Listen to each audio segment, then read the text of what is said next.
चलिए, तो आज की क्लास में असिस्टेंट रजिस्ट्रार या फिर सहायक कुल सचिव के कट ऑफ पर हम डिस्कस करेंगे। इसके अलावा हम देखेंगे यहाँ पर कि पेपर कैसा आया था। पेपर का लेवल ही सबसे इंपॉर्टेंट फैक्टर रहता है कट ऑफ को डिसाइड करने में, क्योंकि वैकेंसी कितनी भी हो, 100 हो, 200 हो, 50 हो, फर्क नहीं पड़ता। अगर पेपर टफ है तो कट ऑफ ऑब्वियसली नीचे जाएगा, क्योंकि वैकेंसी ज्यादा होने से किसी बच्चे के नंबर ज्यादा नहीं हो जाते। तो पेपर का लेवल सबसे ज्यादा इंपैक्ट डालता है कट ऑफ पर, उसको भी देखेंगे। नंबर ऑफ पोस्ट को भी हम देखने वाले हैं, कितनी पोस्टेस हैं उन पर भी चर्चा करेंगे। क्वेश्चन कहाँ से बनते हैं, ठीक, और कहाँ से आगे बनेंगे और लेवल कैसा रहा था, ये सब चीज चर्चा करने वाले हैं। चलो शुरू करते हैं आज की क्लास को। सबसे पहले बेटा, जिनका भी असिस्टेंट प्रोफेसर का एग्जाम है, ठीक, हिस्ट्री से वो देना चाहते हैं, तो उनके लिए सबसे इंपॉर्टेंट है विश्व इतिहास, इतिहास लेखन, एमपी हिस्ट्री। तीन सब्जेक्ट बहुत इंपॉर्टेंट है। अगर ये तीन आपके कमजोर है तो आप बाहर हो जाओगे और इनके सोर्सेस आपको मिलते नहीं है। तो इसीलिए ये जो हमारा कोर्स है समग्र क्रांति के नाम से, इसमें आपको ये 5 बुकलेट्स के साथ में यहाँ पर वीडियो कोर्सेज दिया जा रहा है ताकि आपको समझने में आसानी हो। इसको आप ऐप से बाय कर सकते हो। मध्य प्रदेश का बेस्ट कंटेंट और लगभग मध्य प्रदेश का सारा स्टूडेंट इसको पढ़ता है, जो भी इतिहास से देना चाहता है। तो इसको आप बाय कर सकते हो हमारे ऐप से जाकर। और जिनका पहला पेपर कमजोर है, जैसा कि आपको एआर में समझ में आ गया होगा कि पहला पेपर, ठीक, बहुत अच्छे से पढ़ने की जरूरत है, अदरवाइज वहां पर भी निपट जाओगे। और उसका मध्य प्रदेश में अब केवल एक ही सॉल्यूशन है, वो है हमारे नोट्स और हमारा कोर्स पार्थ सारथी। इसके अलावा आप किसी भी बुक को उठाकर देख लो, कोई भी बुक आपके लिए सफिशिएंट नहीं रहेगी। केवल आपको ये जो एक बंच आपको मिलेगा नोट्स का, यही आपके लिए सफिशिएंट है, जो सारे टॉपिक्स को कवर करता है।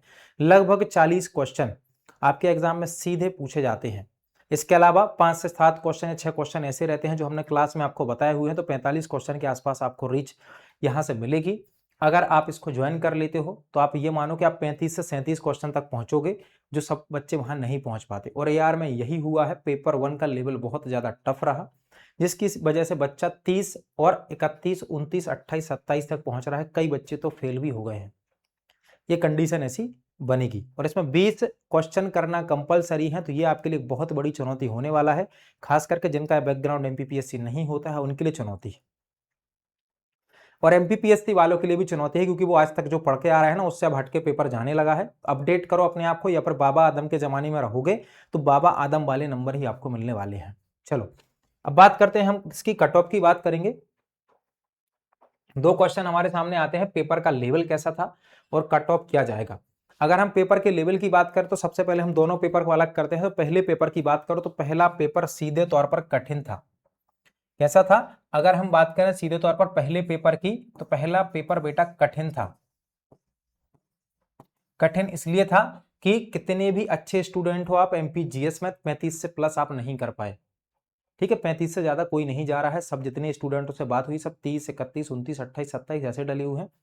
तो पहले पेपर का लेवल यहां पर कठिन था। अगर इसमें औसत मार्क्स हम मान के चलते हैं तो 30 से लेकर 32, ज्यादा से ज्यादा, इससे ज्यादा नहीं। ठीक है, और दूसरे पेपर की बात करोगे तो दूसरा पेपर की यदि आप बात करोगे तो सरल लेवल का। कैसा बेटा? बिल्कुल सरल। मतलब जितना ये कठिन था उतना ही ये सरल लेवल का पेपर था।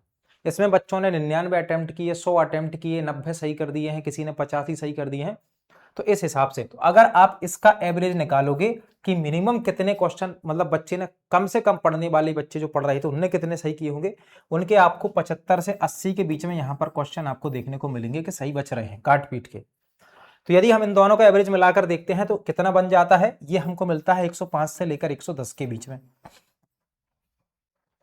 ये हमको एक औसत मिलेगा इनका। ठीक है, अब इनके आधार पर हम विश्लेषण करेंगे। बच्चों ने पेपर भी दिया, 8000 बच्चों ने लगभग पेपर दिया। ठीक है, पेपर का लेवल मैंने आपको बता दिया कि पहला पेपर कठिन था, दूसरा पेपर सरल था। दोनों को मिला दो तो अगर हम देखें तो फिर एक एवरेज मार्क्स होने चाहिए, क्योंकि पहले पेपर में 30-32 है, दूसरे पेपर में 75-80 है, तो जोड़ लो तो 110 के आसपास पहुंच जाएगा बच्चा। ठीक है, अभी हालांकि आयोग की सटीक आंसर की जो आएगी तो उससे क्या होगा ना कि थोड़ा सा वेरी करेंगे नंबर, लेकिन फिर भी हम देखें। दूसरी बात है कट ऑफ क्या जाएगा। अगर हम कैटेगरी वाइज कट ऑफ की बात करते हैं, ये संभावना का कट ऑफ देखेंगे। तो यदि हम बात करें मेल की, तो सीट कितनी बच रही हैं, हमने देखा था बेटा टोटल सीट कितनी आई है। अगर सीट की बात करोगे आप, टोटल 4 हैं, 4 में से एक यहां गई, एक वहां गई, बची कितनी बेटा? 2 बची।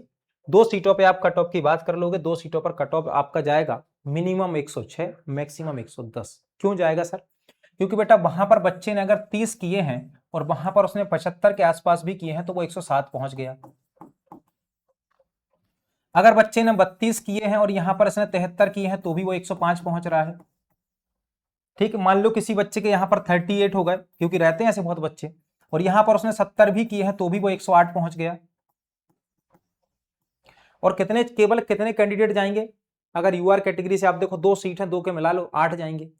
अदर कैटेगरी वाले भी क्वालिफाई करेंगे बच्चा तो 8 जाएंगे। अब 8 क्या स्टूडेंट आपको ऐसे नहीं मिल सकते जो 106 से ऊपर हो, 110 के आसपास हो। तो 106 से 110 से मेल का जाने वाला है। फीमेल की बात करो, एक सीट तो उनकी वो है, 2 ओपन है, 3 सीट है, 104 से 108 फीमेल का जाएगा यूआर में। इनसे कम नहीं जाएगा, इससे कम नहीं जाएगा। कोई बोलता रहे 90, 92, 95, फर्क ही नहीं पड़ता, नहीं जाएगा इससे कम। इतना कट ऑफ जाने वाला है, ये देख लेना आप, जिस दिन रिजल्ट आएगा इतना कट ऑफ जाएगा। बाकी आयोग की आंसर की से पता चलेगा और तो एक फाइनल कट ऑफ भी बना देंगे। बाकी फिलहाल अभी संभावना ये है 106 से 110, 104 से 108, ये यूआर कैटेगरी का है। ओबीसी की बात कर लो, ओबीसी में देखो मेल का बेटा 104 से 108, ठीक है, 104 से 108 जाएगा ओबीसी कैटेगरी का। अगर कुछ बच्चे यूआर में क्वालिफाई करते भी हैं तो मेन जो हम देखते हैं कि एक सीट बची हुई है, 104 से 108 जाएगा लड़कों का, और 102 से 106 के बीच ये किसका, लड़कियों का या फिर फीमेल का कट ऑफ जाने वाला है ओबीसी कैटेगरी में। क्लियर है? इतना जाएगा, इससे कम नहीं जाएगा। ठीक है, बाकी +-2 चलता है, ठीक है, 1-2 नंबर कम हो सकता है, बाकी इतना है अभी की सिचुएशन में जैसे बच्चों ने नंबर बताए हैं उसके हिसाब से ये है। आयोग की आंसर की के बाद नंबर घटते हैं तो कट ऑफ में कमी आ सकती है, 1-2 नंबर की कमी कर लेना, और कुछ इससे बड़ा नहीं होगा। बात करो ईडब्ल्यूएस की, ईडब्ल्यूएस सेम जाएगा ओबीसी बराबर, ठीक है, 104 से 108 बॉयज, 102 से 106 फीमेल्स जाएगा ईडब्ल्यूएस कैटेगरी में। एससी एसटी की बात करो बेटा, एससी वाले लड़कों का 100 से 104 जाएगा, क्योंकि 2 सीट इनकी हैं तो 100 से 4 इनका जाएगा। और महिलाओं की बात करो 97 से 101 के बीच में इनका रह सकता है फीमेल्स का। एसटी कैटेगरी में बात करो, बॉयज का रहेगा 94 टू 98, ठीक, 94 से 98 इनका जा सकता है।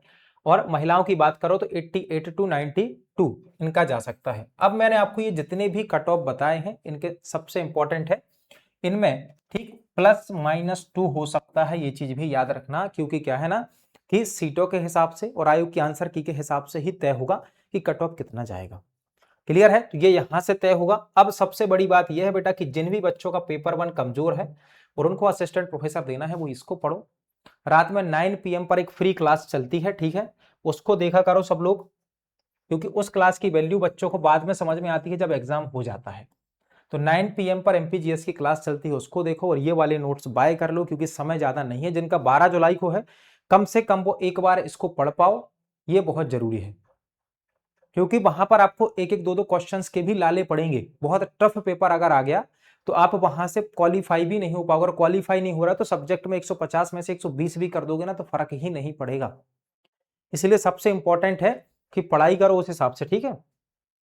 तो बेटा चैनल को सब्सक्राइब कर लें, वीडियो को लाइक शेयर कमेंट करना ना भूलें, और जो भी फ्री क्लासेस चलती हैं सबको देखें, और अच्छी तैयारी करें असिस्टेंट प्रोफेसर की। यार के बात करो आंसर की जल्दी आने वाली है, आंसर की आ जाएगी, रिजल्ट भी इसका अगले महीने में ही आ जाएगा, 15 से 20 जून के उसमें आ जाएगा, आसपास आ जाएगा, और इसके इंटरव्यू भी बहुत जल्दी होंगे। चलिए मिलते हैं अगले लेक्चर में, धन्यवाद।